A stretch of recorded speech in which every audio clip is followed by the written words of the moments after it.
Greetings, friends. Salutations mes amis. Récemment, Nancy et moi avons eu le privilège d'effectuer une mission très spéciale à New York. Nous avons été invités à participer à l'ouverture officielle d'un nouvel établissement de logement pour personnes âgées appelé Northeastern Tower Annex. Il s'agit d'un nouvel ajout au bâtiment original qui a été inauguré en 1984. Les adventistes du 7e jour, en particulier ceux de l'Union du Nord-Est, ont été très impliqués dans ce projet où ils répondent de manière très concrète aux besoins des personnes les plus vulnérables de la communauté. Plusieurs dirigeants gouvernementaux et civiques étaient présents lors de l'inauguration et nous avons eu la merveilleuse occasion d'interagir avec eux, partageant notre mission et notre vision de servir les gens comme Jésus l'a fait au niveau physique, mental, social et spirituel. Être capable d'aider les personnes dans le besoin dans ces 4 aspects différents qui sont, je le répète, physique, mental, social et spirituel, est au cœur de ce que nous sommes en tant qu'adventistes du 7e jour et dans le monde aujourd'hui, dont les besoins sont plus grands que jamais, surtout dans les villes. Depuis quelque temps, la population mondiale s'est déplacée vers les grandes villes du monde et Dieu nous appelle à atteindre ces personnes. Il y a quelques années, nous avons mis un nouvel accent sur la mission dans les villes. Cet accent est encore très nécessaire et va de l'avant aujourd'hui. C'est une œuvre qui réunit tous les aspects du travail de l'Église dans son approche pour atteindre les multitudes des villes. Et elle recevra la bénédiction de Dieu si elle est faite selon sa volonté et avec un cœur humble. Dieu a parlé à travers Ellen White pour revigorer le travail dans les villes et nous parle aujourd'hui dans le livre Medical Ministry où nous lisons « Il n'y a aucun changement dans les messages que Dieu a envoyés dans le passé. Le travail dans les villes est essentiel pour cette époque. Lorsque les villes seront servies comme Dieu le veut, le résultat sera la mise en place d'un puissant mouvement tel que nous n'en avons pas encore été témoins. Tel est le message que Dieu nous adresse aujourd'hui en réponse au réveil et à la réforme.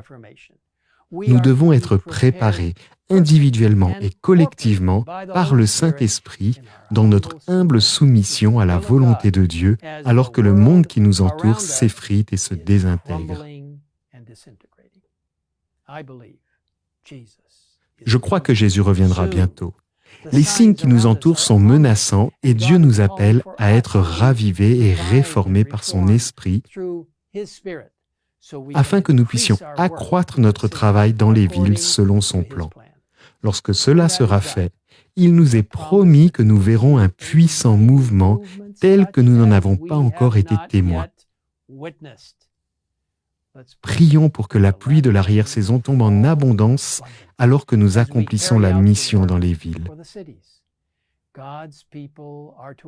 Le peuple de Dieu doit accomplir cela par le biais d'un réveil, de la réforme et d'une soumission calme à la parole de Dieu, au conseil de l'esprit de prophétie, par une prière intense pour l'effusion du Saint-Esprit et par une volonté d'obéir au commandement de Dieu. Nous avons besoin que les pasteurs et les membres laïcs travaillent ensemble. Les pasteurs et les professionnels de la santé doivent travailler, comme l'indique l'esprit de prophétie, dans un ministère mixte. Nous avons besoin que les organisations dénominationnelles et les ministères de soutien travaillent ensemble pour gagner des âmes. La force pour mener à bien ce travail ne réside pas dans les êtres humains, dans les comités ou dans la politique.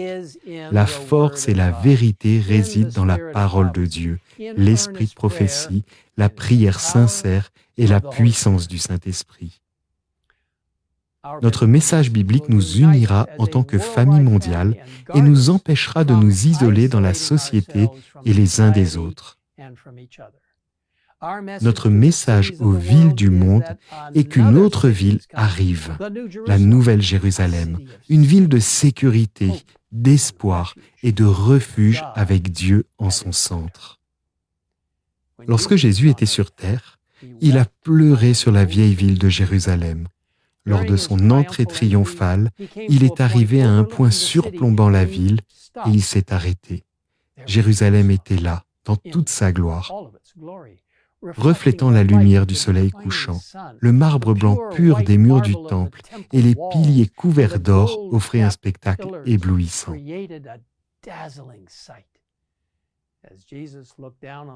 Alors que Jésus contemplait la ville, Luc 19, versets 41 et 42 rapporte sa réaction.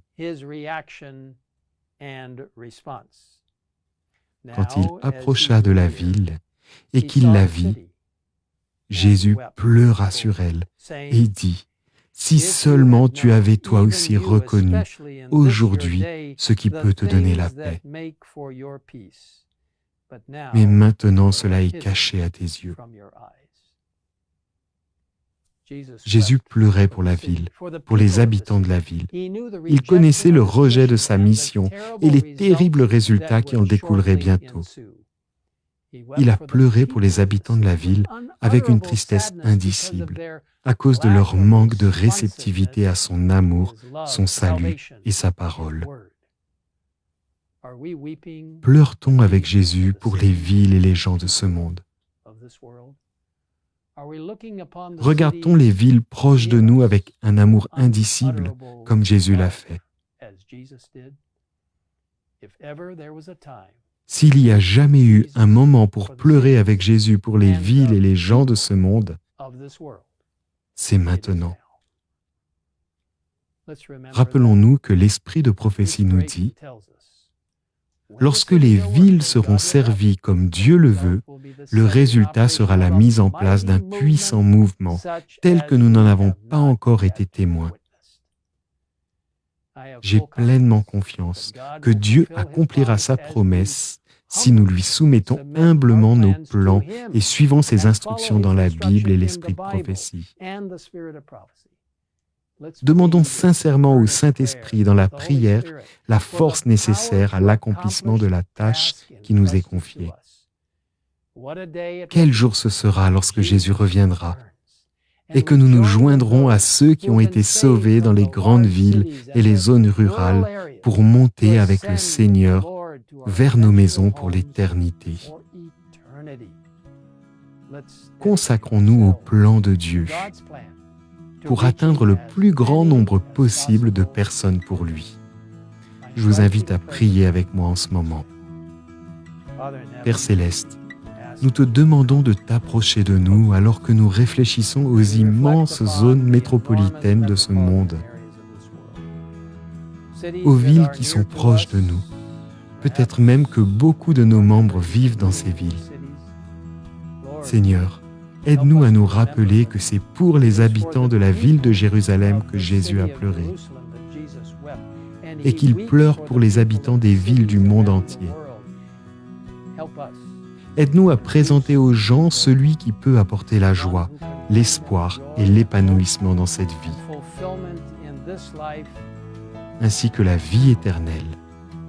Celui qui est mort pour eux, qui est ressuscité pour eux et qui intercède pour eux et qui revient pour eux.